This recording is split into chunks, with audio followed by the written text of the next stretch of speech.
Rain drummed against the cobblestones of Portsmouth Harbor as 8-year-old Clara pressed herself deeper beneath the merchant's wooden cart. Her threadbare dress clung to thin shoulders while she clutched a worn cloth doll, the only remnant of a mother she barely remembered. Above her, fine leather boots appeared, followed by the rustle of expensive fabric as someone knelt in the mud beside her makeshift shelter. "Child, you'll catch your death out here," came a gentle voice, weathered by years but softened by genuine concern.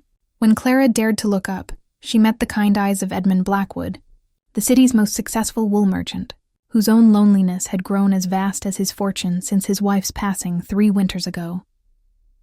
He extended a calloused hand that had signed 1,000 contracts, but had never held a daughter's fingers. But would the rigid social order of 1847 England allow such an unlikely bond to flourish? Before we jump back in, tell us where you're tuning in from. And if this story touches you, make sure you're subscribed, because tomorrow I've saved something extra special for you. Edmund Blackwood's townhouse stood like a monument to prosperity on Pemberton Square, its Georgian facade gleaming despite the perpetual mist that rolled in from Portsmouth Harbor.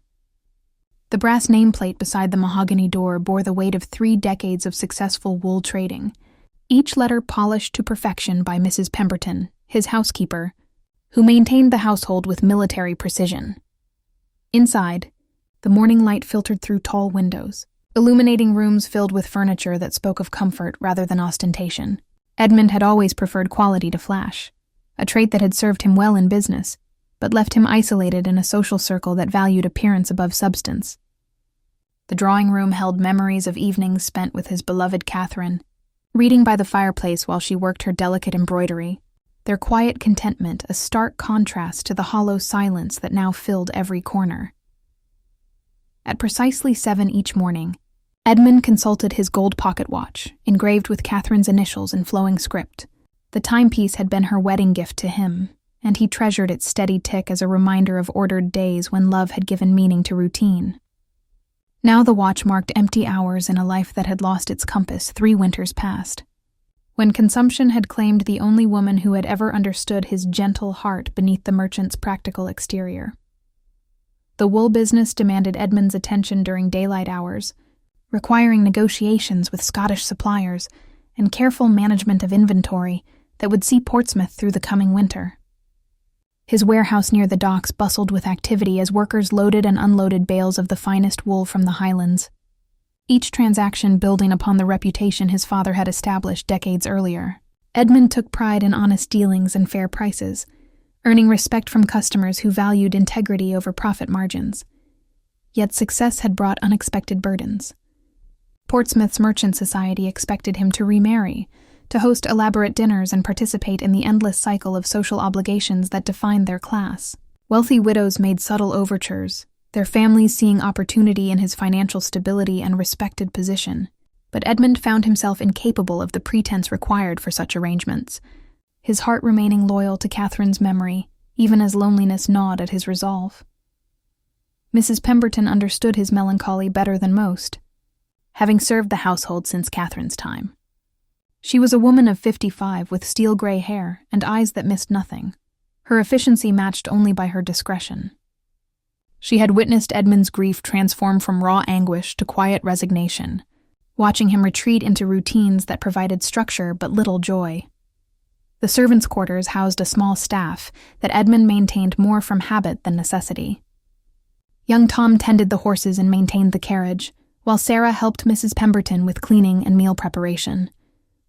They moved through the house like ghosts, respectful of their employer's need for solitude, while ensuring his comfort with unobtrusive care.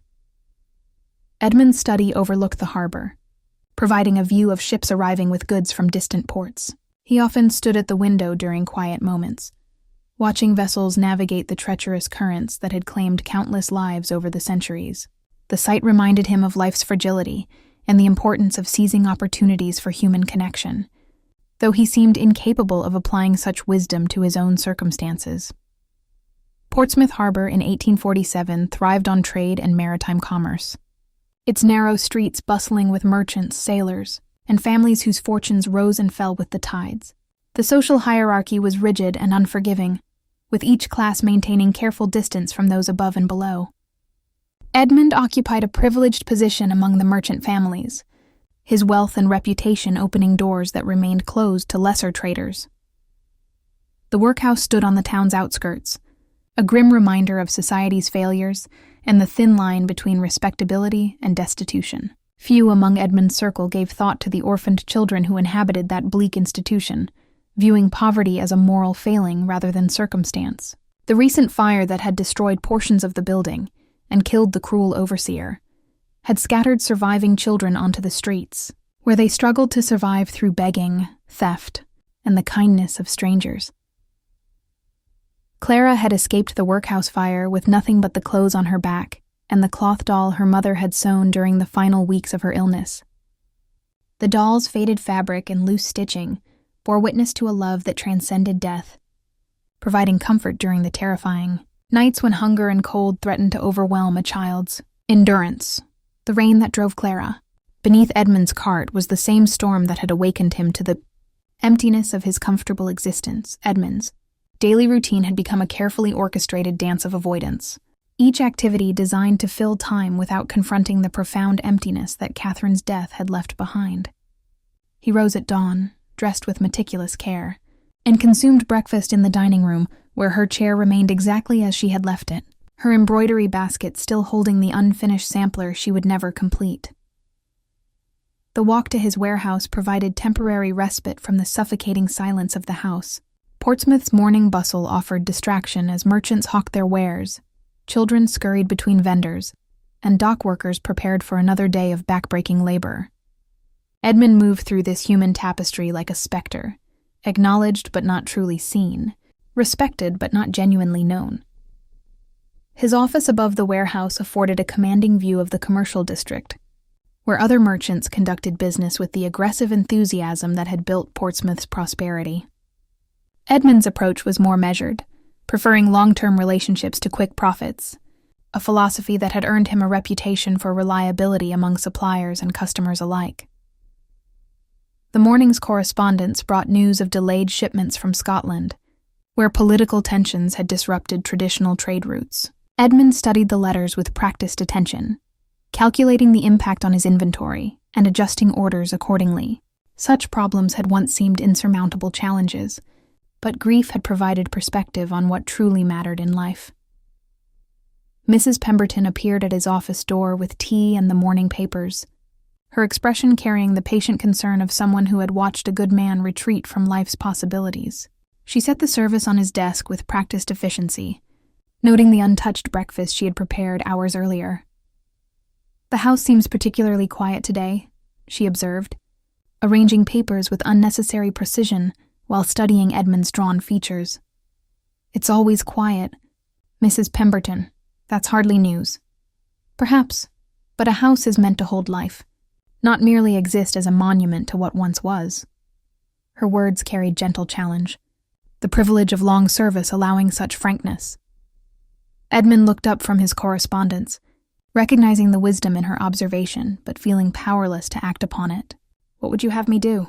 Throw parties for people who bore me? Court women who see only my bank account?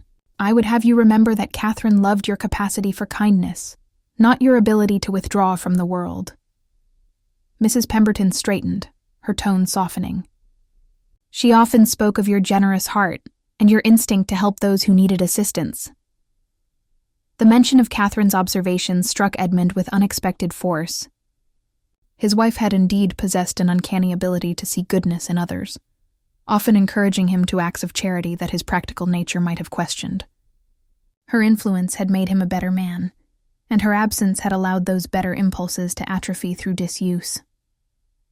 "Perhaps you're right," he admitted, though uncertainty colored his voice. "But I hardly know where to begin." The conversation was interrupted by young Tom's breathless arrival, his face flushed from running through the morning rain that had begun to fall with increasing intensity. "Begging your pardon, sir, but there's a problem with the shipment from Liverpool. The dockmaster says the manifest doesn't match the cargo, and they won't release the goods without your personal verification." Edmund sighed, recognizing that business demands would once again postpone any serious consideration of Mrs. Pemberton's advice. He gathered his coat and hat, preparing for another day of solving other people's problems, while ignoring his own need for human connection. The rain had intensified during the morning, transforming Portsmouth's cobblestone streets into treacherous streams that caught the unwary in sudden floods. Edmund navigated the familiar route to the docks with practiced ease, his mind focused on the inventory discrepancy that threatened to delay shipments to important customers. As he hurried past the market square, where vendors struggled to protect their goods from the downpour, Edmund barely noticed the small figures huddled in doorways and beneath overhangs. The city's poorest residents had learned to make themselves invisible during such weather, understanding that their presence made the comfortable classes uncomfortable. It was then, as he sought shelter beneath his own cart while fumbling with the warehouse keys, that fate intervened in the form of a frightened child who had chosen the same refuge from the storm. The warehouse district stretched along Portsmouth's waterfront like a testament to maritime commerce, each building housing goods from distant lands that fed the growing appetite of England's expanding empire. Edmund's establishment occupied a prime location near the central docks, where ships from Scotland, Ireland, and the northern counties delivered their precious cargo of wool, the foundation upon which his family's fortune had been built. Inside the warehouse, bales of wool stood in careful rows, each marked with symbols indicating origin, quality, and destination. The familiar smell of lanolin and the earthy scent of raw fleece created an atmosphere that Edmund found comforting, a tangible connection to the honest work that had defined 3 generations of Blackwood merchants. His father had taught him to judge wool by touch, to understand the subtle differences between Highland and Lowland fleece, knowledge that had proven invaluable in building relationships with discerning customers. The office above the warehouse floor contained ledgers that recorded decades of transactions, each entry a testament to the methodical approach that had sustained the family business through economic uncertainties and political upheavals. Edmund took pride in the accuracy of his records, understanding that trust in commerce depended upon absolute honesty in all dealings. His reputation for fair weights and honest grades had earned him customers who paid premium prices for the assurance that Blackwood wool met the highest standards.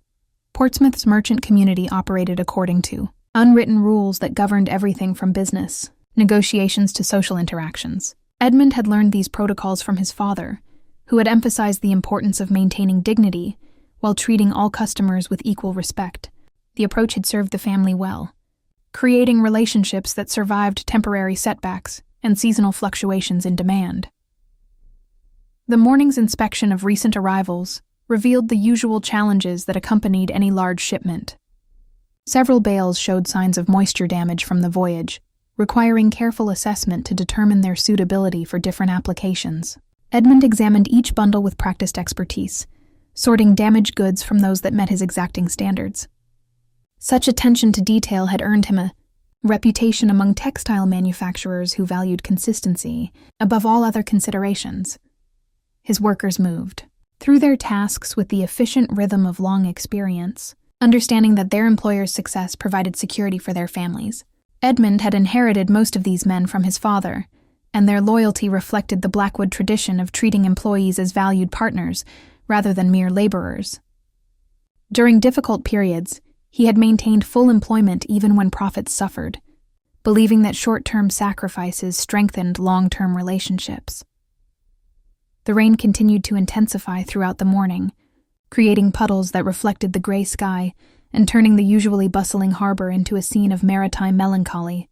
Ships rode at anchor with their sails furled, waiting for the storm to pass before attempting the dangerous navigation required to reach open water.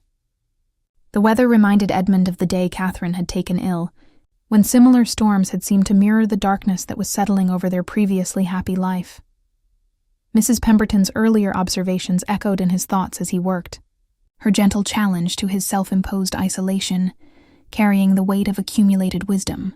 She had been Catherine's closest confidant during the final months, when illness had gradually stolen his wife's strength while leaving her spirit remarkably intact. The housekeeper understood better than anyone how Catherine's death had fundamentally altered Edmund's relationship with the world around him. The social expectations that governed Portsmouth's merchant class had become increasingly burdensome since Catherine's passing. Dinner invitations required responses he felt incapable of providing.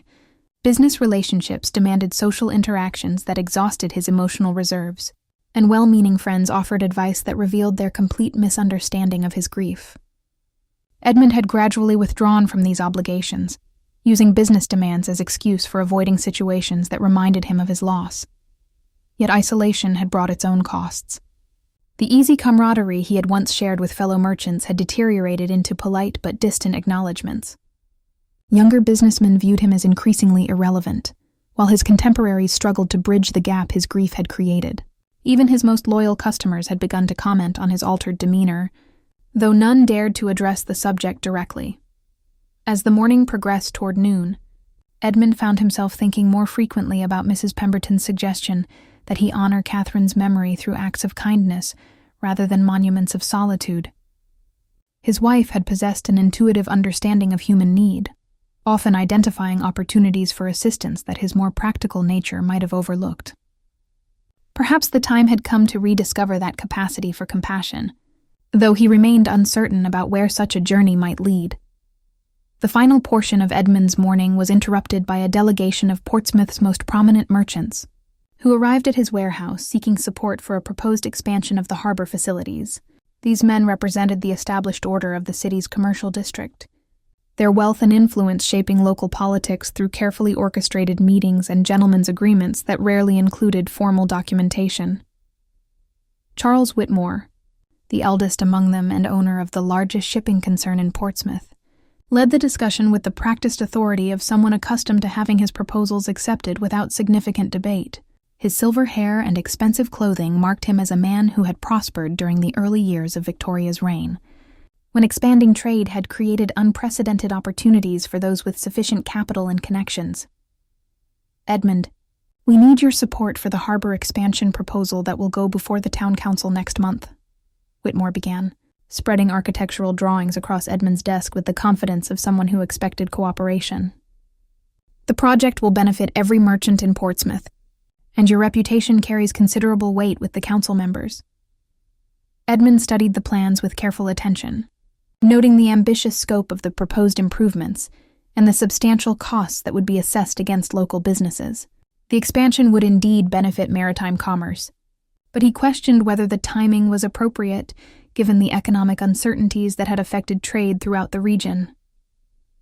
"The concept has merit," Edmund replied diplomatically, "but I have concerns about the financial burden this would place on smaller merchants who are already struggling with increased competition from Liverpool and London." The other merchants exchanged glances that suggested they had anticipated such objections from Edmund, whose reputation for considering the broader implications of business decisions sometimes conflicted with their more immediate profit motives. James Harrison, who operated a moderately successful import business, spoke up with obvious frustration. "Edmund, you can't let sentiment cloud your business judgment. This expansion will position Portsmouth to compete effectively with larger ports, and those who fail to support it will be left behind when the improvements attract new shipping contracts." The pressure to conform to group consensus was familiar to Edmund, though he had grown increasingly resistant to such tactics since Catherine's death had clarified his priorities. His wife had often encouraged him to trust his instincts even when they conflicted with popular opinion, advice that had proven valuable in both business and personal matters. "I'll review the financial projections more carefully before making a commitment," Edmund said finally, recognizing that further discussion would accomplish nothing productive. "But I won't support any proposal that threatens the livelihood of honest merchants who lack the resources to absorb increased assessments." The delegation departed with polite but strained courtesies, their disappointment evident despite their efforts to maintain diplomatic facades. Edmund understood that his hesitation would be interpreted as weakness by some and wisdom by others, but he had learned to accept such divisions as inevitable consequences of independent thinking. The confrontation left him feeling more isolated than before, reinforcing his growing sense that Portsmouth's merchant community had evolved into something he no longer fully recognized or respected. The collaborative spirit that had once characterized local business relationships had given way to aggressive competition and calculated self-interest that left little room for the personal. Consideration Edmund valued, Mrs. Pemberton, appeared in his office doorway as the last merchant departed, her expression suggesting she had overheard enough of the conversation to understand its implications. She carried fresh tea and wore the patient look of someone prepared to offer counsel whether it was requested or not. Difficult choices often reveal character, more clearly than easy ones, she observed while arranging the tea, service with unnecessary precision. Catherine always said that your willingness to consider consequences beyond your immediate interests was one of your finest qualities. Edmund accepted the tea gratefully, recognizing that Mrs. Pemberton possessed an intuitive understanding of his moral struggles that few others shared. Her loyalty had remained constant through the darkest periods of his grief, providing stability when his own judgment had been clouded by loss and uncertainty. Sometimes I wonder if my principles are simply excuses for avoiding decisions that require courage, he admitted, voicing doubts that he had shared with no one else. True courage often involves standing alone when conscience demands it, she replied gently. But isolation chosen from fear is different from isolation imposed by principle.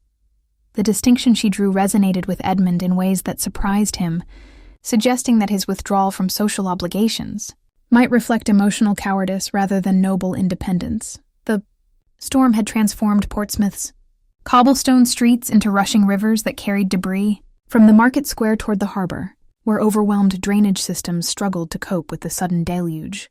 Edmund hurried through the downpour toward his warehouse, his fine wool coat providing little protection against the driving rain that seemed determined to penetrate every seam and fiber.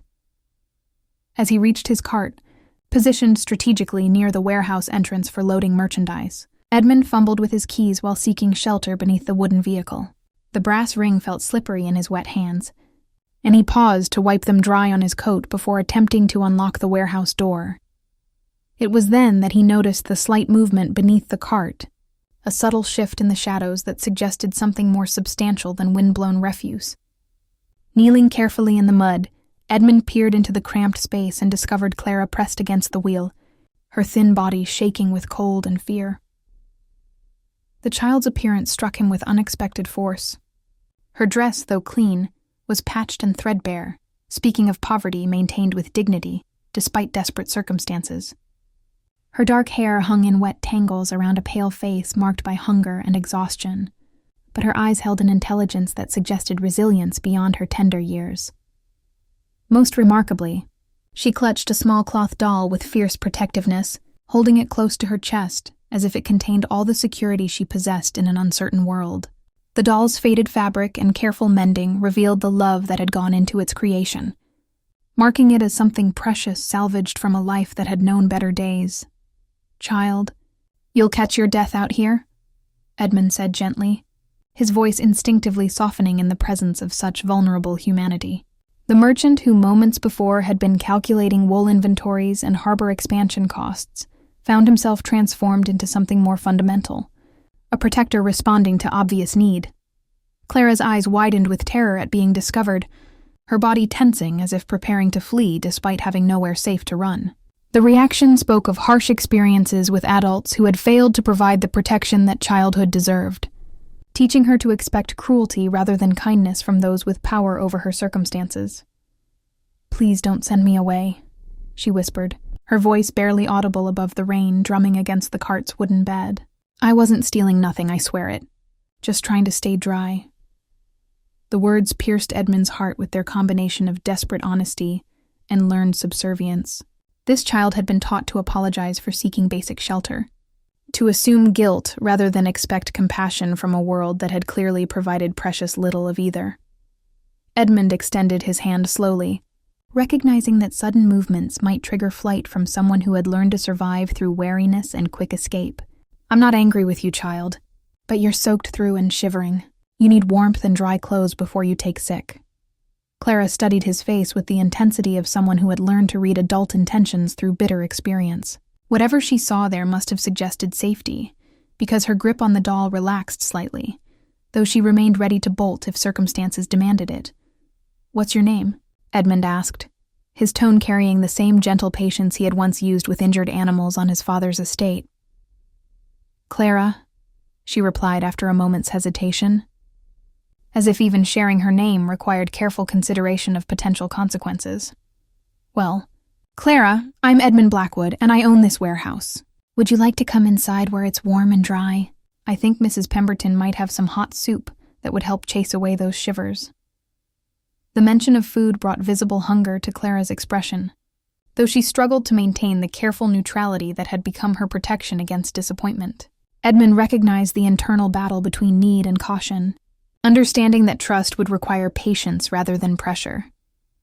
I got nowhere else to go, Clara admitted finally, her honesty carrying the weight of someone who had exhausted all other options.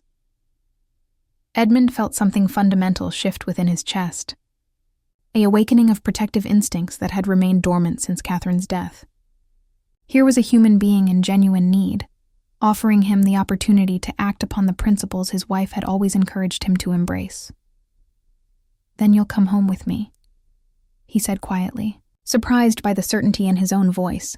No child should face a storm like this alone. The walk to Edmund's townhouse proved more challenging than either of them had anticipated. Clara's legs, weakened by weeks of inadequate nutrition and the strain of constant vigilance, struggled to match Edmund's normally measured pace. He adjusted his stride without comment, understanding that drawing attention to her difficulty would only increase the child's obvious anxiety about being a burden. Portsmouth's residents had taken shelter from the storm, leaving the streets largely empty, except for the occasional merchant hurrying between buildings with coat collars turned up against the driving rain. Edmund was grateful for the relative privacy, sensing that Clara's appearance would attract unwelcome attention and speculation that might complicate an already delicate situation. Mrs. Pemberton's reaction to their arrival exceeded even Edmund's expectations for drama. The housekeeper opened the front door to find her employer standing in the elegant foyer with a bedraggled child whose muddy footprints were already marking the pristine marble floor. Her expression cycled rapidly through surprise, concern, and something approaching horror as the implications of the situation became clear. "Mr. Blackwood, sir, what on earth?"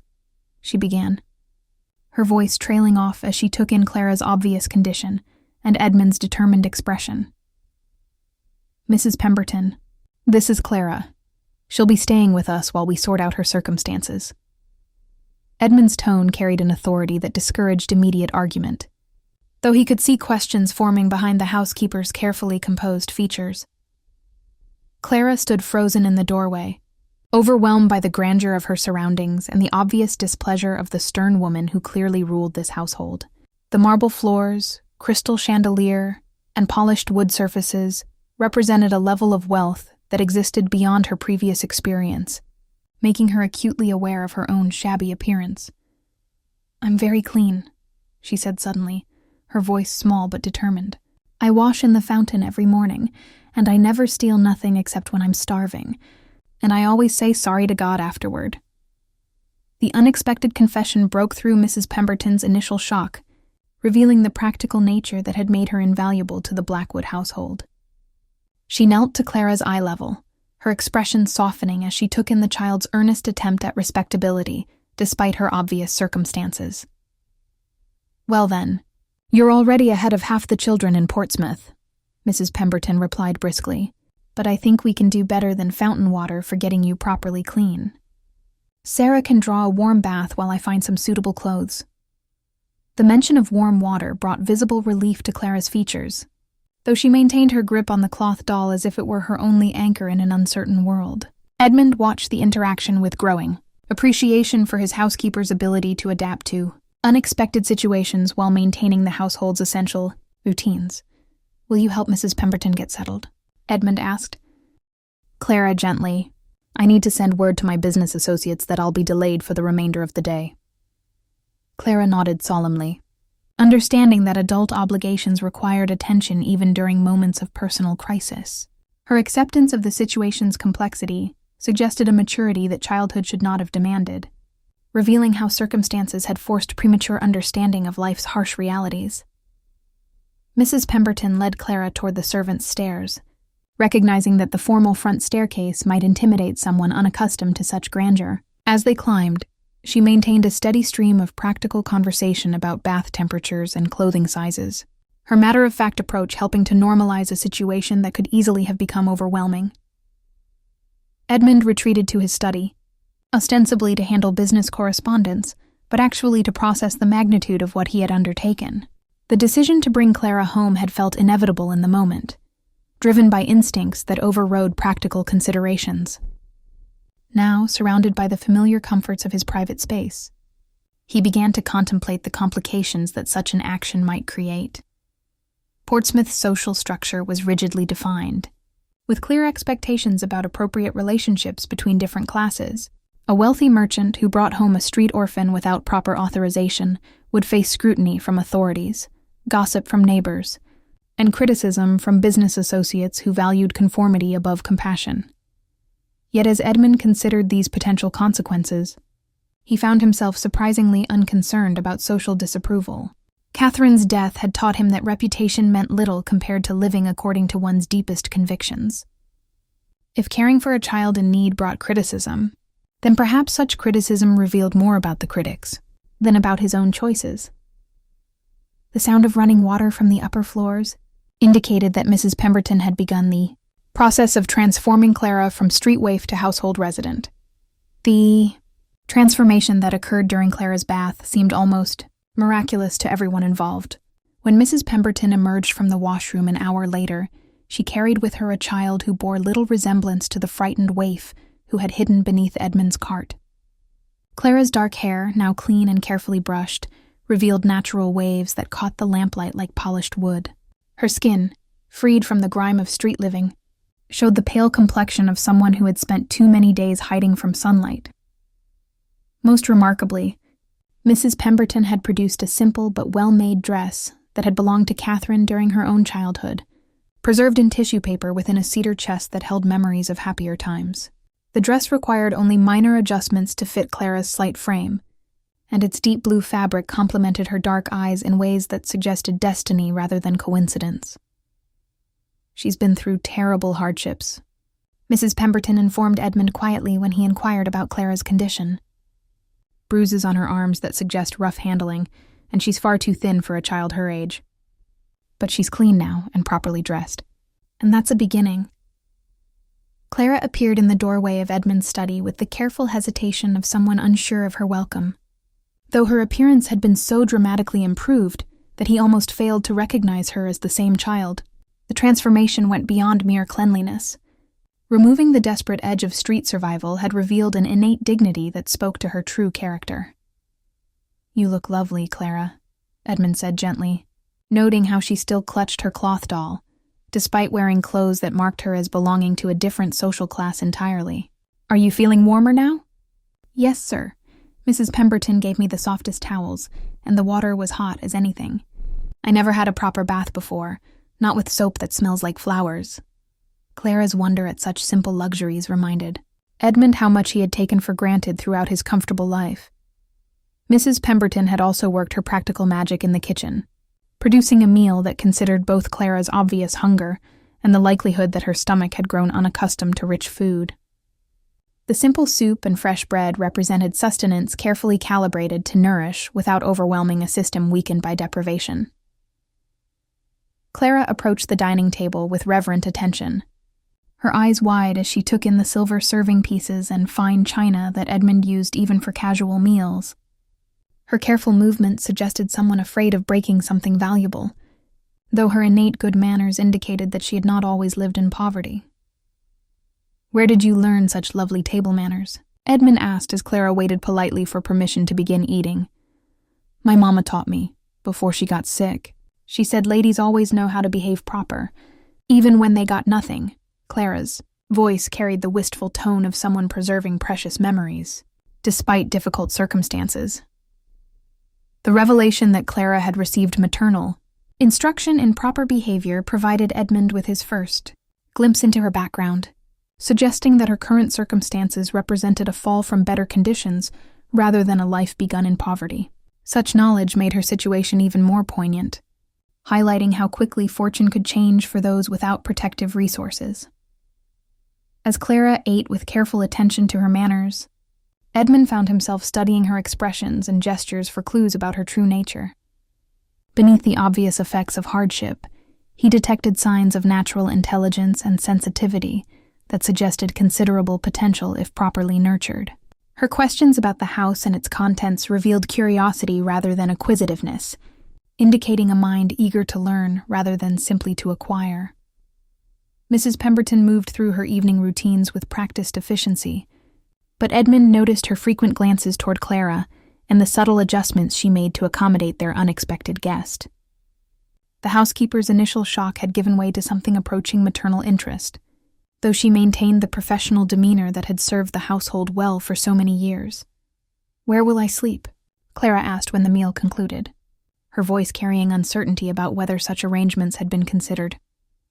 "We've prepared the small bedroom next to Mrs. Pemberton's quarters," Edmund replied, having made the decision during Clara's bath.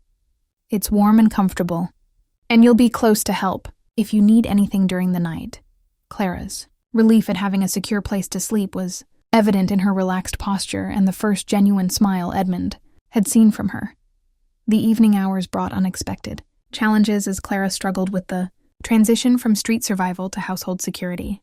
Despite her obvious exhaustion, sleep proved elusive as unfamiliar sounds and the very safety she had craved now seemed overwhelming. Edmund found her standing at the bedroom window near midnight, staring out at the rain-soaked streets with the vigilant attention of someone unaccustomed to lowering their guard. "Can't sleep?" he asked gently, having heard her restless movements through the thin walls that separated the servants' quarters from the main house. "It's too quiet," Clara admitted.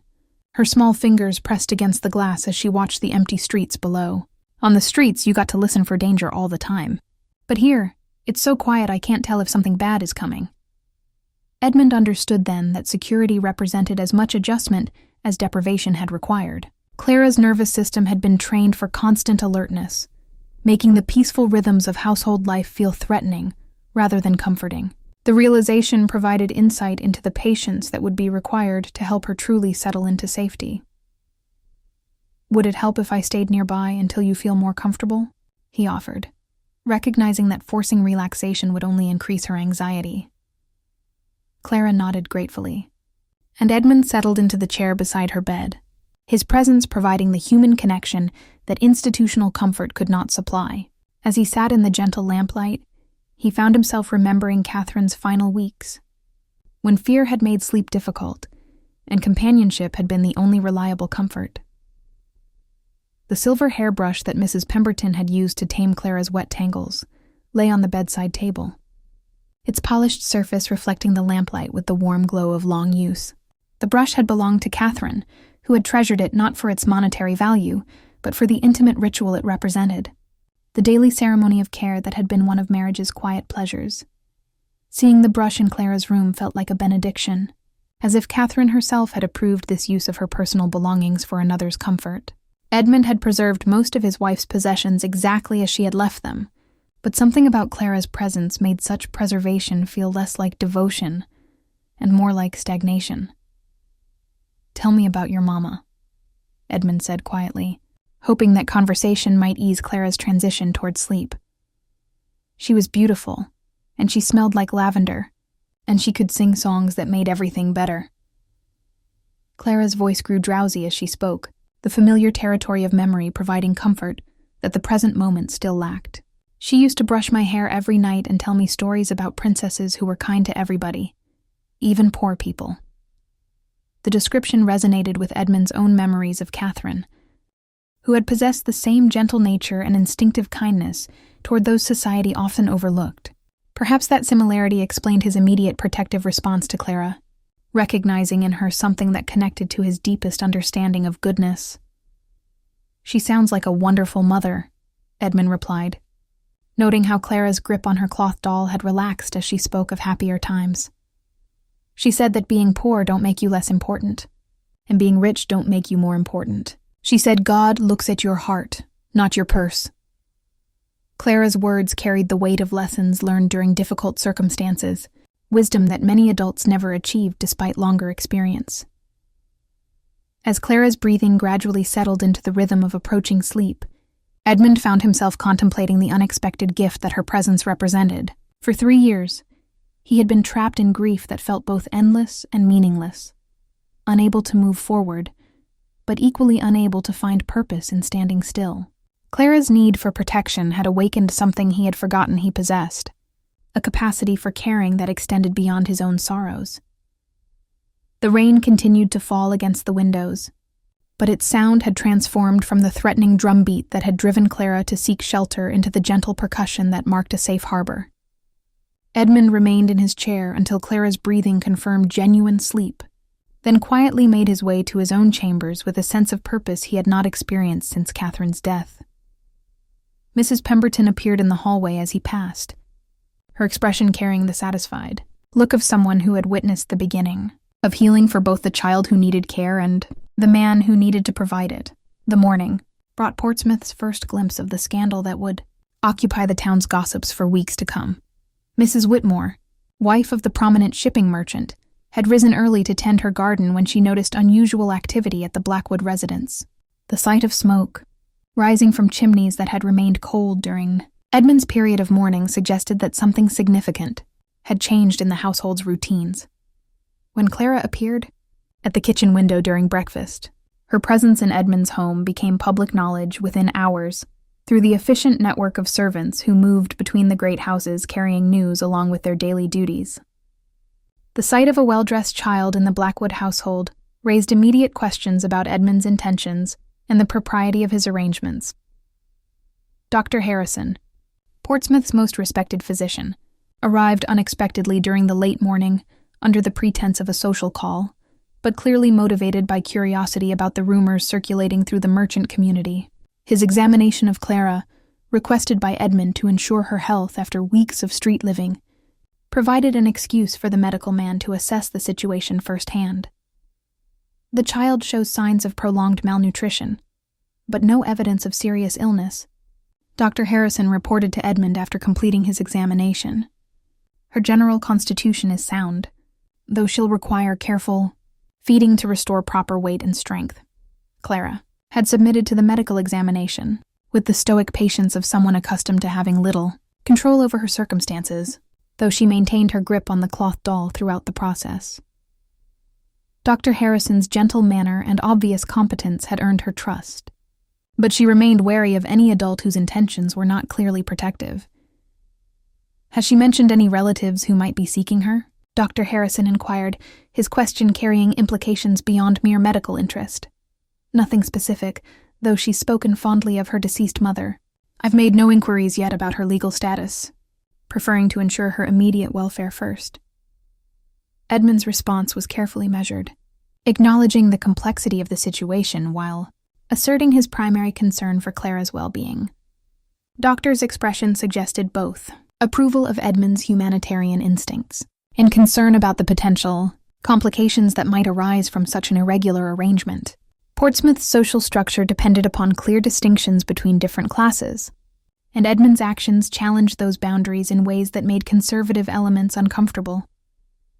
Mrs. Pemberton had spent the morning teaching Clara basic household routines, partly from practical necessity, and partly from recognition that useful occupation would help the child adjust to her new circumstances. Clara's eagerness to contribute to the household's functioning revealed both gratitude for her, rescue, and anxiety about maintaining her welcome through demonstrable value. "She learns quickly and follows instructions without complaint," Mrs. Pemberton reported to Edmund during a private moment.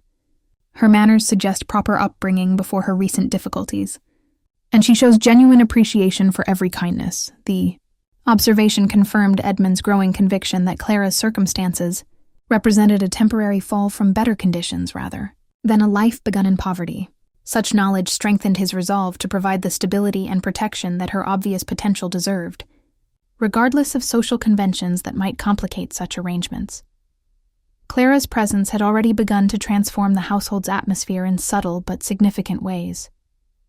Rooms that had remained shuttered during Edmund's period of mourning were opened to provide her with adequate space and light. Meals that had become perfunctory affairs were prepared with renewed attention to pleasure and nourishment.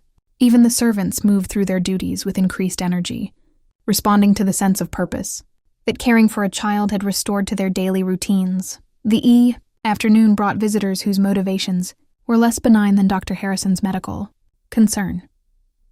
Mrs. Pemberton announced the arrival of Reverend Morrison, whose pastoral duties included monitoring the moral conduct of his parishioners and ensuring that charitable impulses did not exceed appropriate boundaries. "I'll speak with him in the study," Edmund decided, recognizing that this conversation would likely determine whether Clara's presence in his household would be accepted or challenged by Portsmouth's religious authorities. Clara watched the proceedings from the kitchen doorway, her expression revealing the anxiety of someone who understood that adult conversations might dramatically affect her circumstances. Mrs. Pemberton's reassuring presence provided some comfort, but the child's recent experiences had taught her that security could disappear without warning, leaving her vulnerable to forces beyond her control or understanding. Reverend Morrison settled into Edmund's study with the measured gravity of a man accustomed to delivering moral guidance to Portsmouth's merchant class. His clerical collar and somber expression marked him as someone who took his pastoral responsibilities seriously, though his rigid interpretation of Christian duty sometimes conflicted with the more flexible compassion that Edmund had learned from Catherine's example. "I've come to discuss the unusual circumstances that have brought a child into your household," the Reverend began, his tone suggesting that the situation required immediate clarification, if not correction. "The community is naturally concerned about the propriety of such arrangements, particularly given your unmarried status." Edmund had anticipated this conversation since Clara's arrival, understanding that Portsmouth's social guardians would inevitably question any deviation from established norms. He chose his words carefully, recognizing that Reverend Morrison's support or opposition could significantly influence public opinion about Clara's continued residence in his home.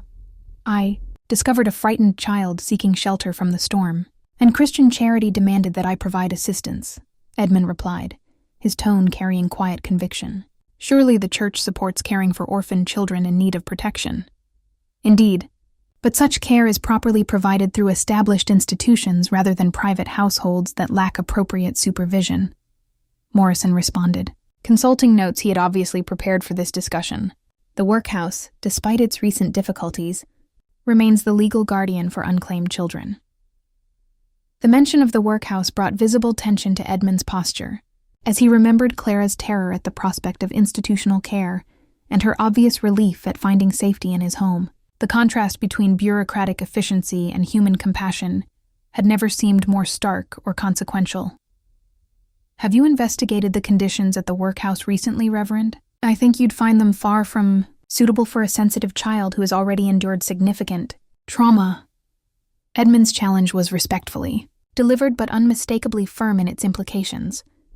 Morrison's slight hesitation suggested that he had indeed heard troubling reports about the workhouse's management, though his institutional loyalties prevented him from acknowledging such concerns openly.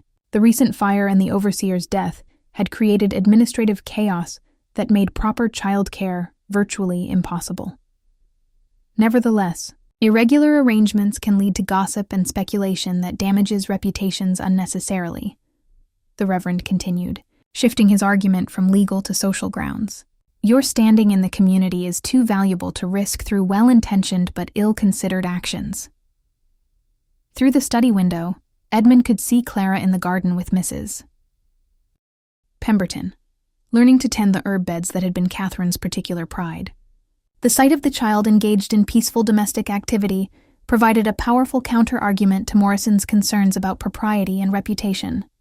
"Reverend, do you truly believe that protecting an orphaned child represents ill-considered action? What would Christ himself have done in such circumstances?" Edmund's question carried the weight of genuine theological inquiry rather than rhetorical challenge. Morrison's expression revealed his discomfort with having scriptural precedent cited against his institutional preferences, though his training prevented him from dismissing such arguments entirely. The tension between Christian charity and social order had troubled church leaders for centuries, creating dilemmas that required careful navigation. "I don't question your motivations, Edmund, but I do question whether a single man can provide appropriate guidance for a young girl. Children require maternal influence that your household currently lacks." Despite Mrs. Pemberton's obvious competence, the observation struck closer to Edmund's own concerns than he cared to admit, as he had wondered about his ability to provide the feminine wisdom that Clara would need as she matured. Yet Mrs. Pemberton's maternal instincts had already begun to fill that role, and other arrangements could be made to ensure proper guidance. Would your concerns be satisfied if I arranged for additional female supervision and instruction? Mrs. Whitmore has mentioned her willingness to assist with educational matters, and several other ladies in the congregation have expressed interest in Clara's welfare. Morrison's surprise at this revelation suggested that community support was more extensive than he had realized, forcing him to reconsider his assumptions about public opinion regarding Edmund's actions. The possibility that respected families might actively support the arrangement complicated his argument about social propriety. The conversation with Reverend Morrison concluded without resolution, leaving Edmund to contemplate the growing complexity of his situation while watching Clara explore the garden with Mrs. Pemberton's patient guidance. The child's obvious contentment in her new environment strengthened his determination to resist pressure for institutional placement, though he recognized that such resistance would require careful navigation of Portsmouth's social expectations. Mrs. Pemberton appeared at his study door shortly after the Reverend's departure, her expression carrying the mixture of concern and practical wisdom that had made her invaluable during the household's darkest periods. She carried a leather-bound volume of poetry that had belonged to Catherine, its worn binding testament to years of cherished use. "I thought Clara might benefit from learning to read properly," she said, placing the book on Edmund's desk with gentle reverence. She's shown considerable interest in the letters and words she sees around the house, and education would provide useful occupation for her mind. Edmund picked up the poetry collection, remembering countless evenings when Catherine had read aloud from its pages, her voice bringing new life to verses that had been written decades before their birth. The book represented not only literary appreciation, but also the kind of refined culture that distinguished educated households from those driven solely by commercial success. "An excellent suggestion," Edmund agreed, recognizing that Clara's education would serve multiple purposes beyond simple literacy. If she's to remain in this household, she'll need the skills and knowledge that will allow her to function confidently in respectable society. The decision to invest in Clara's formal education represented a significant commitment that went far beyond temporary charity. Edmund understood that teaching a child to read and write implied acceptance of long-term responsibility for her welfare, a recognition that their arrangement had evolved beyond emergency, assistance toward something approaching permanent family relationship. Clara entered the study with the careful hesitation that still marked her interactions with Edmund, though her manner had grown noticeably more relaxed during her brief residence in the household. She approached his desk with obvious curiosity about the book, her eyes widening as she took in its elegant binding and gold-embossed lettering. "Mrs. Pemberton says you might teach me to read better than I can now," Clara said, her voice carrying the hopeful tone of someone who had learned not to expect too much from adult promises. "I know some letters, but words get all mixed up when I try to put them together." Edmund opened the poetry collection to a page that featured simple verses about nature and seasons, subjects that would be familiar to a child while providing gentle introduction to more sophisticated language. The book's previous owner had made marginal notes in pencil, Catherine's observations and favorite passages creating a dialogue across time between past and present readers. "Reading is like learning to see with your mind," Edmund explained, positioning the book so Clara could follow along as he read. "Each word is a picture that becomes clear when you understand what it represents." Clara's attention focused intensely on the printed words as Edmund read, her finger following the lines with the careful precision of someone determined to master a skill that had previously seemed beyond reach. Her questions about unfamiliar words revealed an active intelligence that had been frustrated by lack of opportunity rather than limited by natural ability.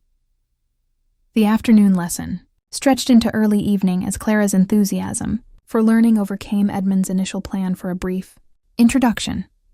Mrs. Pemberton provided tea and simple refreshments, creating an atmosphere of comfortable domesticity that reminded Edmund of the peaceful routines he had shared with Catherine during their marriage. "Will you read to me every day?" Clara asked as the lesson concluded, her expression revealing both eagerness for continued instruction and anxiety about presuming too much upon Edmund's time and patience. "Every day that circumstances permit," Edmund promised, surprised by how naturally the commitment came to him. "Education is a gift that no one can take away from you, Clara. Once you truly learn to read, books will become your lifelong companions." The evening routine that developed around Clara's bedtime reading established a new rhythm for the household, transforming empty hours into moments of shared purpose and quiet connection. Edmund found himself looking forward to these sessions with anticipation he had not experienced since Catherine's illness had begun to limit their activities together. Portsmouth's merchant community proved surprisingly divided in their response to Edmund's unconventional household arrangement. While some families expressed concern about the precedent such actions might establish, others quietly voiced admiration for his humanitarian instincts and practical demonstration of Christian charity. The division reflected deeper tensions within the community about the responsibilities of wealth and the proper boundaries of social involvement. Mrs. Whitmore surprised many by becoming one of Clara's most vocal supporters, arriving at Edmund's home 3 days after Reverend Morrison's visit with an offer that would significantly strengthen the child's position in Portsmouth society. Her proposal to include Clara in the informal, educational circle she maintained for the daughters of prominent families represented both practical assistance and powerful social endorsement.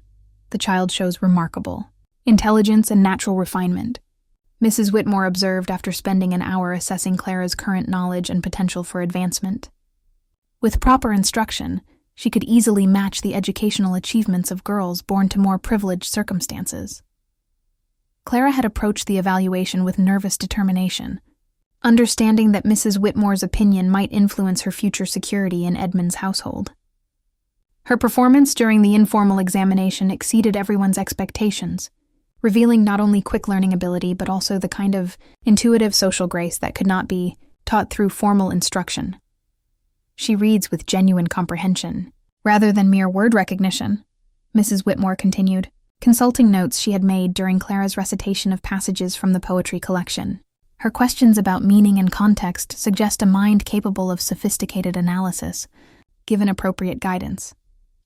Edmund felt profound gratitude for Mrs. Whitmore's support, recognizing that her endorsement would carry significant weight with other families who might otherwise question his judgment in bringing Clara into respectable society. The offer of educational assistance also addressed practical concerns about Clara's intellectual development that he had been uncertain how to manage alone.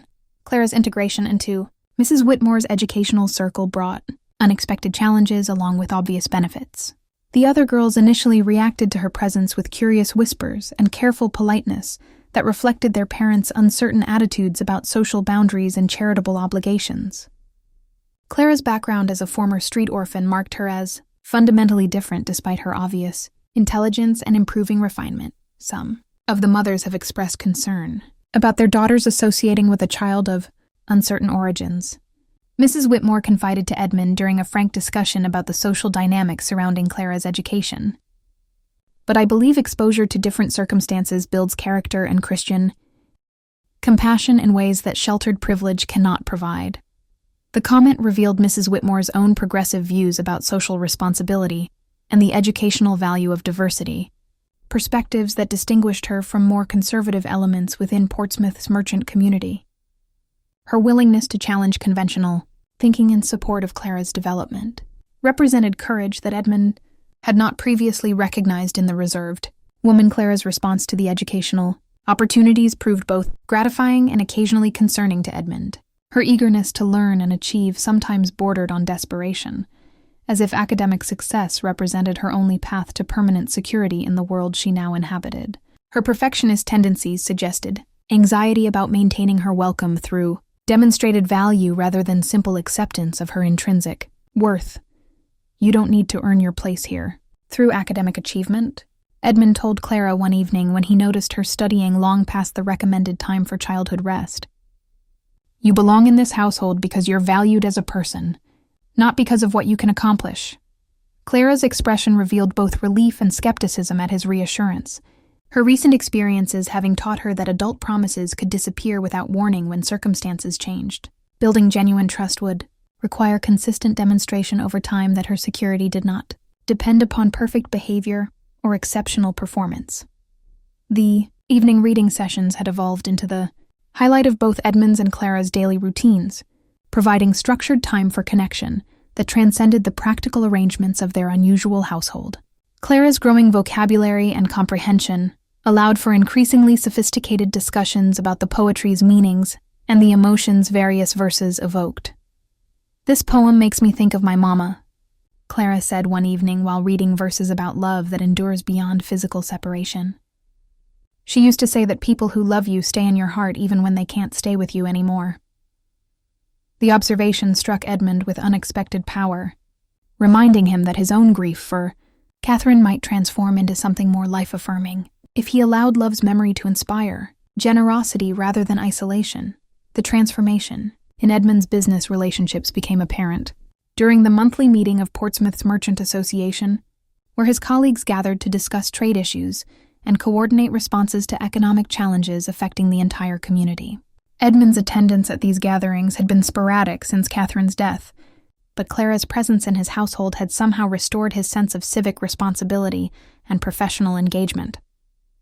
Charles Whitmore, whose wife had become Clara's educational advocate, greeted Edmund with warmer courtesy than their recent interactions had suggested, indicating that family discussions had influenced his perception of the situation.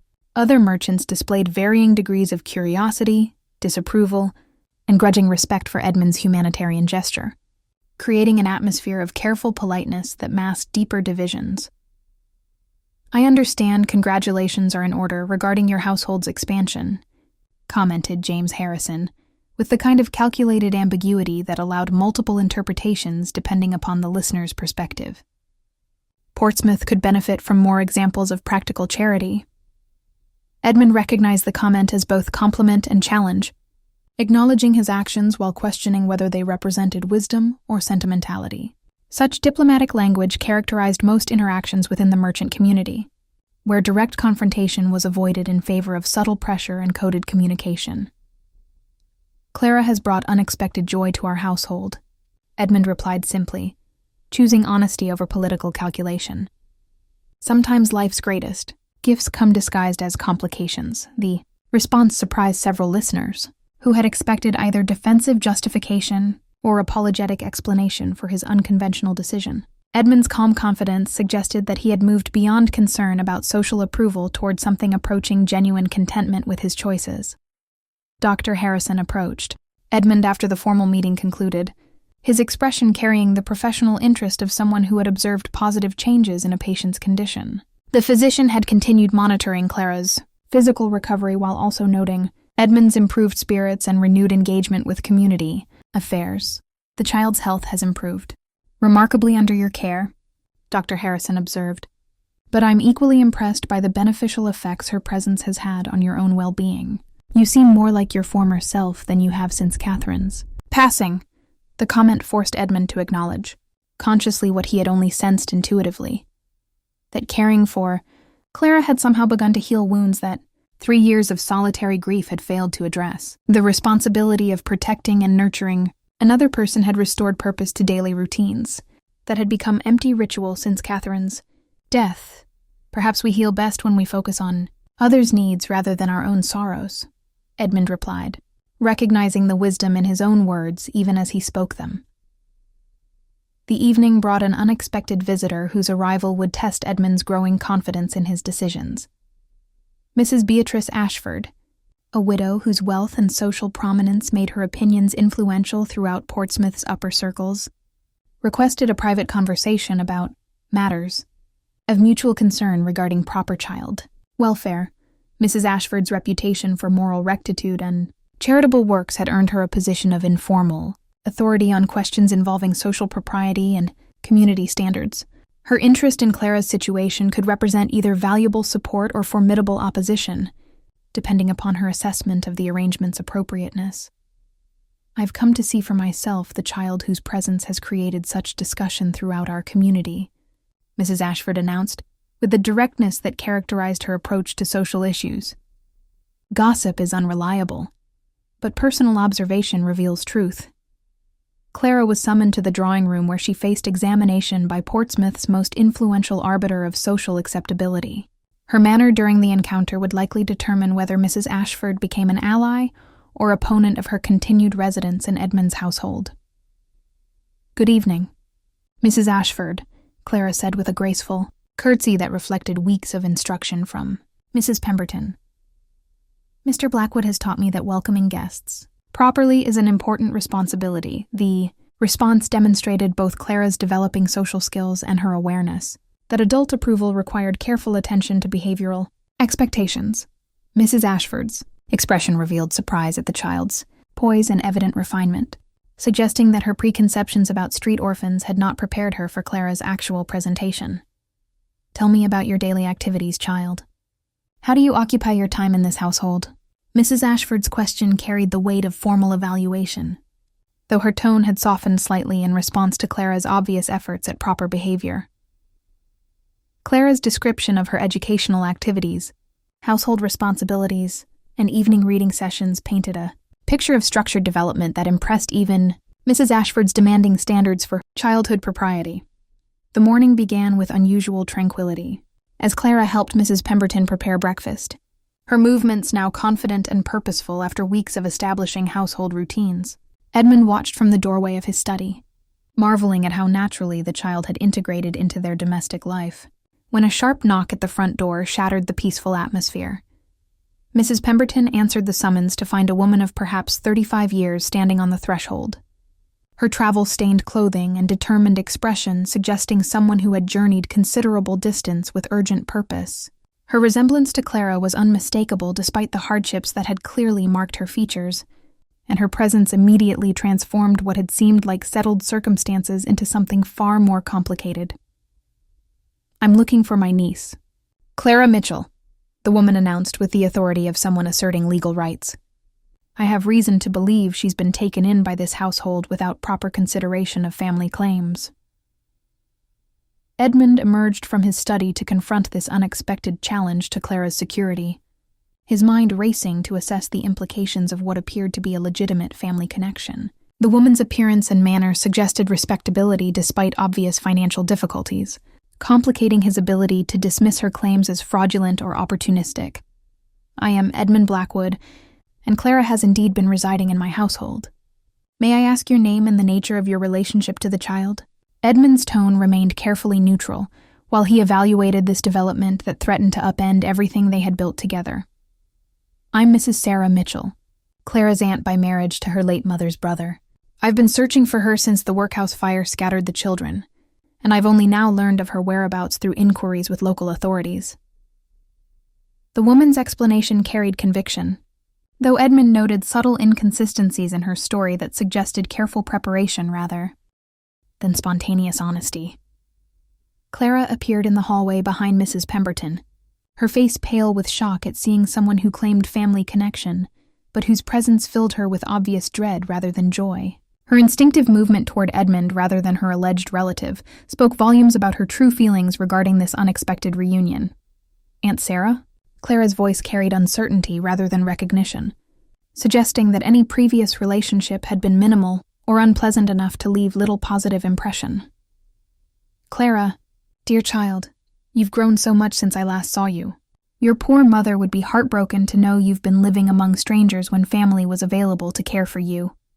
Mrs. Mitchell's words carried appropriate sentiment, but her eyes assessed the household's obvious prosperity with calculating attention that undermined her expressions of concern. Edmund observed the interaction with growing suspicion, noting that Clara showed no signs of genuine affection or trust toward someone who claimed to be her closest surviving relative. The child's protective instincts, honed through months of street survival, clearly warned against accepting this woman's motives at face value. "Perhaps we should discuss this matter privately," Edmund suggested, recognizing that Clara's obvious distress required immediate consideration. "Mrs. Pemberton, would you please take Clara to the kitchen for some tea while I speak with Mrs. Mitchell?" The private conversation that followed revealed the true nature of Mrs. Mitchell's interest in Clara's welfare. Her questions focused primarily on the child's living arrangements, educational opportunities, and the likelihood of inheritance or financial provision from Edmund's estate. Her concern for Clara's emotional well-being seemed secondary to her assessment of potential economic advantages. A child belongs with blood family, regardless of how comfortable temporary arrangements might seem, Mrs. Mitchell argued when Edmund questioned her actual capacity to provide proper care. "I'm prepared to take Clara home immediately and assume full responsibility for her upbringing." "And where exactly is home?" Edmund inquired. his suspicions growing stronger as the woman's evasiveness became more apparent. "What sort of life are you offering Clara compared to her current circumstances?" Mrs. Mitchell's hesitation before answering revealed that she had not expected such direct questioning of her claims and capabilities. Her eventual response about a small cottage in a distant village lacked specific details that would have characterized genuine family plans, suggesting instead a hastily constructed story designed to support legal custody claims. The legal document she produced, purporting to establish her guardianship rights, appeared authentic, despite Edmund's growing certainty that her motives were purely mercenary. The prospect of losing Clara to someone whose primary interest seemed financial rather than nurturing filled him with protective rage that surprised him with its intensity. Edmund's immediate response to Mrs. Mitchell's custody claim was to seek legal counsel from Portsmouth's most respected solicitor, Mr. William Thornton, whose family had served the merchant community for 3 generations. The urgency of the situation demanded swift action, as Mrs. Mitchell had made clear her intention to remove Clara from the household within days. Unless Edmund could demonstrate superior legal standing, Thornton's law office occupied a Georgian building near the courthouse, its wood-paneled walls lined with legal volumes that represented centuries of accumulated jurisprudence regarding family rights, child welfare, and property disputes. The solicitor himself was a man of 60, whose careful manner and penetrating questions had earned him a reputation for thorough preparation and strategic thinking in complex cases. The legal precedents regarding orphan children favor blood relatives over unrelated guardians, regardless of the quality of care being provided, Thornton explained after reviewing Mrs. Mitchell's documentation. However, there are provisions for challenging such claims if we can demonstrate that the proposed guardian lacks proper moral character or financial resources. Edmund studied the legal papers with growing frustration, recognizing that the law's emphasis on family connections might override considerations of Clara's actual well-being and expressed preferences. The system seemed designed to protect abstract principles rather than individual children who might suffer under technically legitimate but practically harmful arrangements. What evidence would be required to challenge her claim? Edmund asked, understanding that time constraints would limit their investigative options, but determined to explore every possible avenue for protecting Clara. Documentation of her financial instability, evidence of moral unfitness, or proof that her motives are primarily mercenary rather than genuinely protective, Thornton replied. Unfortunately, such evidence is often difficult to obtain quickly, and courts tend to favor family claims unless the opposing case is overwhelming. The afternoon was spent drafting initial legal responses while Edmund commissioned private inquiries into Mrs. Mitchell's background and circumstances. The investigation would require contacts in distant communities and careful verification of details that she had provided about her living situation and capacity for childcare. Meanwhile, Clara's anxiety about the developing situation had become impossible to conceal, despite everyone's efforts to maintain normal household routines. Her appetite disappeared, her sleep became fitful, and she clung to her cloth doll with the desperate intensity she had shown during her first nights of street survival. The security she had finally begun to accept was once again threatened by forces beyond her control. "Will you let her take me away?" Clara asked Edmund during their evening reading session, her voice carrying the resigned fear of someone who had learned not to expect adults to fight for her welfare when legal obligations conflicted with personal attachments. "I will do everything in my power to keep you safe and secure in this household," Edmund promised, though he recognized that his determination might not be sufficient to overcome legal precedents that favored Mrs. Mitchell's claims. "You belong here, Clara, and I won't abandon you without exhausting every possible option." Mrs. Pemberton had thrown herself into the challenge with characteristic determination, reaching out to her network of servants and tradespeople who moved between households, carrying information about their employers' private affairs. Her inquiries about Mrs. Mitchell's recent activities and associations might reveal inconsistencies or connections that would support Edmund's suspicions about her true motives. "There's something about that woman that doesn't sit right," Mrs. Pemberton confided to Edmund during a private moment. Clara's reaction to her was pure fear, not the natural shyness you'd expect from a child reuniting with a beloved relative after difficult separation. The observation confirmed Edmund's own assessment of the situation. though he understood that emotional intuition would carry little weight in legal proceedings that demanded documented evidence rather than subjective impressions. Building a case against Mrs. Mitchell would require facts that could withstand court scrutiny and official examination. Dr. Harrison offered to provide medical testimony about Clara's improved health and emotional stability under Edmund's care, documentation that might support arguments about her best interests, even if it couldn't directly challenge Mrs. Mitchell's legal standing. Such evidence could influence judicial decisions if the case reached formal hearings. The most promising development came from Mrs. Whitmore, whose social connections extended throughout the region and whose inquiries had uncovered rumors about Mrs. Mitchell's financial difficulties and questionable associations in her home community. While rumors were not evidence, they provided direction for more thorough investigation of her background and character. "I've heard whispers about gambling debts and association with unsavory characters," Mrs. Whitmore reported during a discreet conversation at Edmund's home. If such allegations can be substantiated, they would certainly call into question her fitness as a guardian for an impressionable child. The race against time had begun in earnest, with Edmund's legal team working to build a case while Mrs. Mitchell grew increasingly impatient about delays in transferring Clara to her custody. The breakthrough in their investigation came from an unexpected source when Tom, the young stable hand, returned from errands in the market district with disturbing information about Mrs. Mitchell's activities during her stay in Portsmouth. His casual conversations with other servants and tradespeople had revealed a pattern of behavior that contradicted her claims about urgent family concern for Clara's welfare. "She's been asking questions about your business and property holdings, sir," Tom reported to Edmund with obvious concern. "Not the sort of inquiries you'd expect from someone worried about a child's happiness, if you understand my meaning."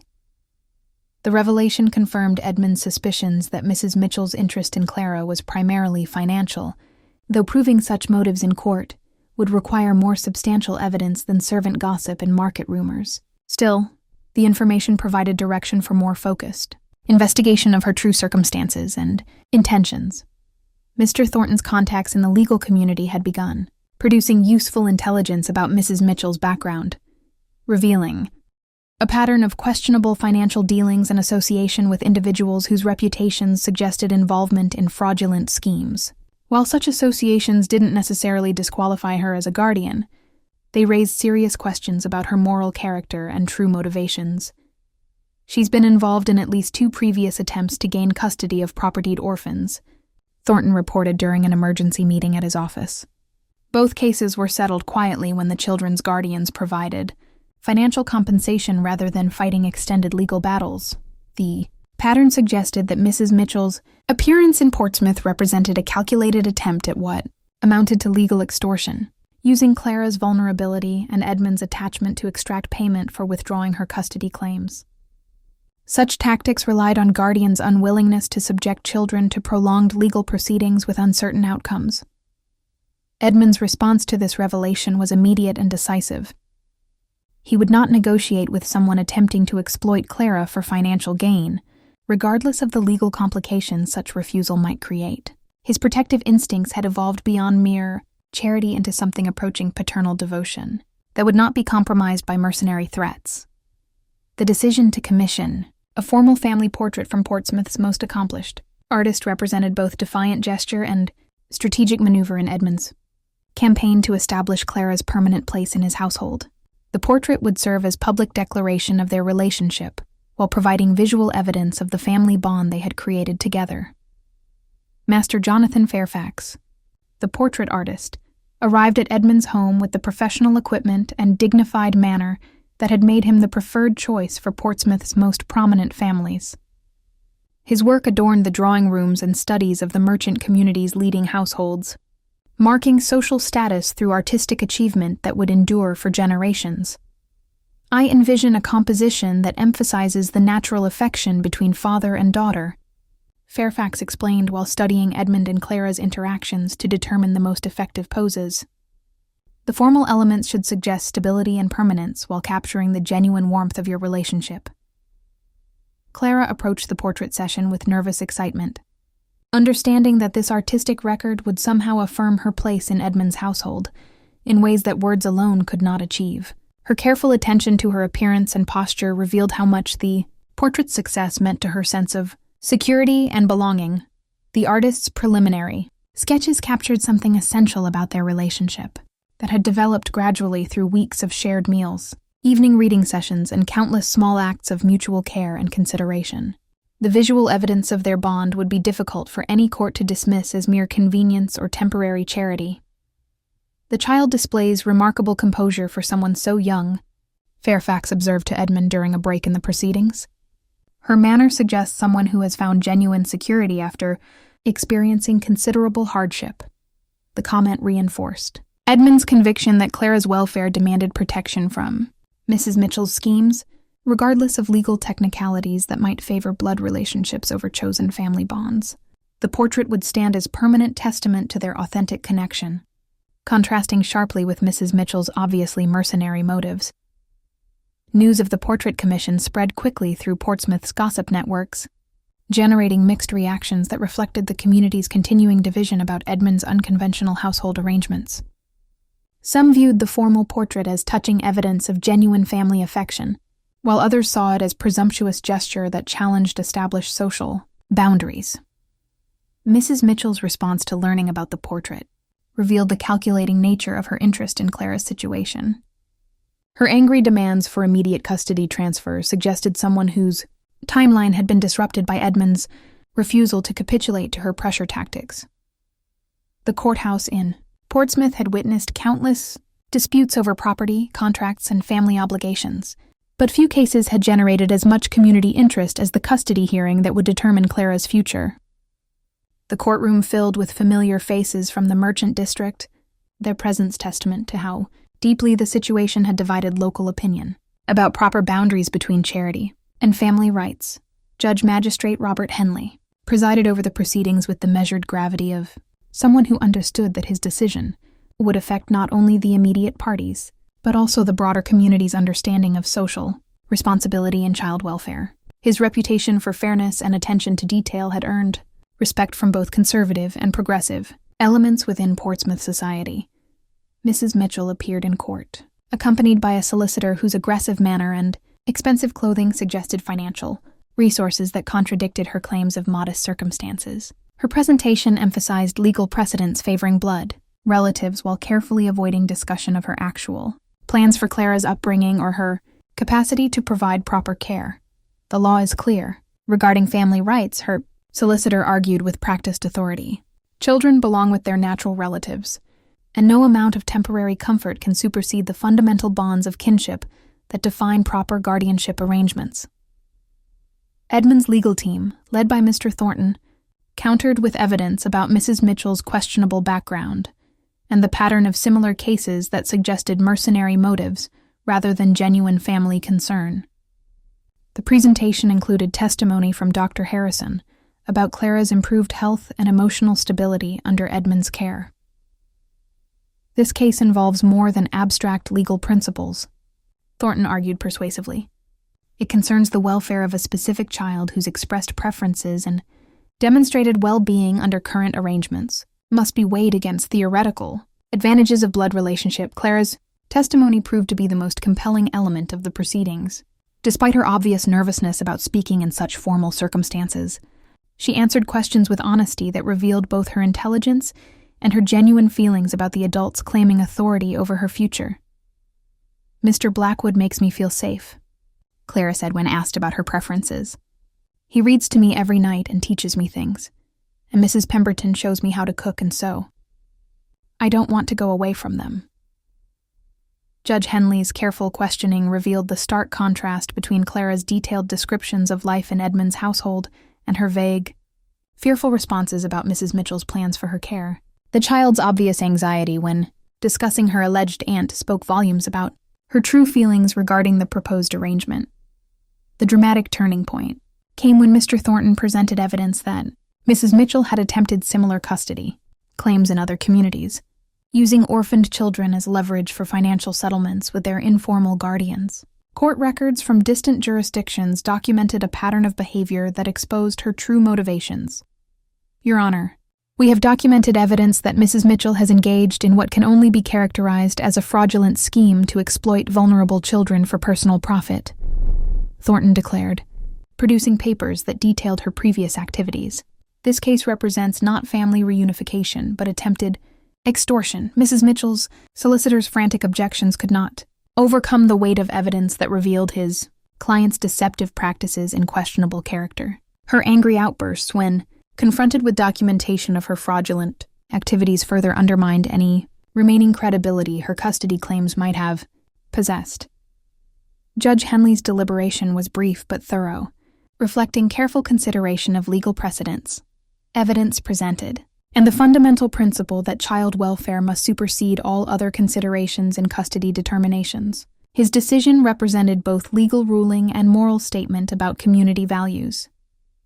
Having reviewed all evidence and testimony, this court finds that Mrs. Mitchell's claims are fraudulent and her motives mercenary rather than protective, Judge Henley announced with quiet authority. Custody of Clara Mitchell is hereby awarded to Mr. Edmund Blackwood, with full legal guardianship rights and responsibilities. The courtroom erupted in applause from Edmund's supporters, while Mrs. Mitchell stormed from the proceedings with threats of appeal that everyone understood to be empty bluster. Clara's tears of relief and joy marked the end of uncertainty that had threatened to destroy the family they had created together. Edmund knelt to embrace Clara as the court session concluded, his own emotions overwhelming, as he realized that their bond had received official recognition and legal protection. The simple wooden cross that Clara had carved for him during their anxious waiting period represented her pure love and faith in their relationship, a gift that would always remind him of this moment when love triumphed over law's cold technicalities. 1 year after the courthouse victory that had legally cemented their family bond, Edmund stood in his study watching Clara in the garden with Mrs. Pemberton, both of them tending the herb beds that had become Clara's special responsibility. The transformation in the child was remarkable. Gone was the frightened waif who had hidden beneath his cart, replaced by a confident young lady whose bearing reflected the security and love she had found in their unconventional household. The morning light caught the polished surface of the new family Bible that Edmund had purchased to commemorate Clara's official adoption, its leather binding still crisp and its pages fresh with the promise of recording generations of family milestones yet to come. On the first page, in Edmund's careful script, was written Clara Blackwood, beloved daughter, adopted this day in the year of our Lord 1848, followed by the date that had made their chosen family relationship legally permanent. Portsmouth's merchant community had largely embraced Clara's presence among them, her intelligence and natural grace having won over even the most conservative elements who had initially questioned the propriety of Edmund's actions. Mrs. Whitmore's educational circle had provided not only academic instruction, but also the social connections that would serve Clara well as she matured into Portsmouth society. She's become quite the young scholar, Mrs. Whitmore had reported just the previous week, her voice carrying genuine pride in Clara's achievements. Her essay on maritime history was the finest work any of the girls have produced, and her understanding of poetry surpasses that of children twice her age.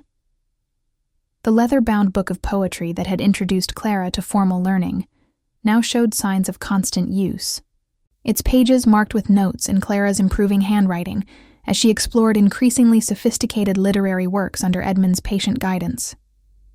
Their evening reading sessions had evolved into discussions that challenged both participants, creating the kind of intellectual companionship that enriched their family bond beyond mere affection.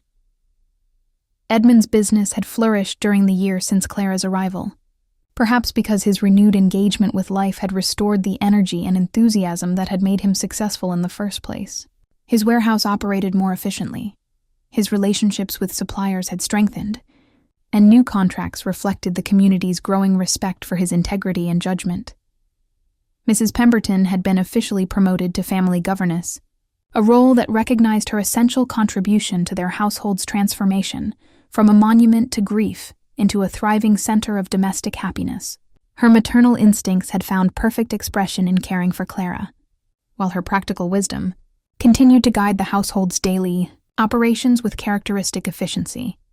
The family portrait, that had served as both defiant gesture and legal evidence during their court battle, now hung prominently in the drawing room, its formal composition capturing the authentic affection that had developed between the unlikely father and daughter. Visitors to the household invariably commented on the obvious happiness reflected in their painted faces, testament to the genuine family bond that had grown from a moment of mutual need.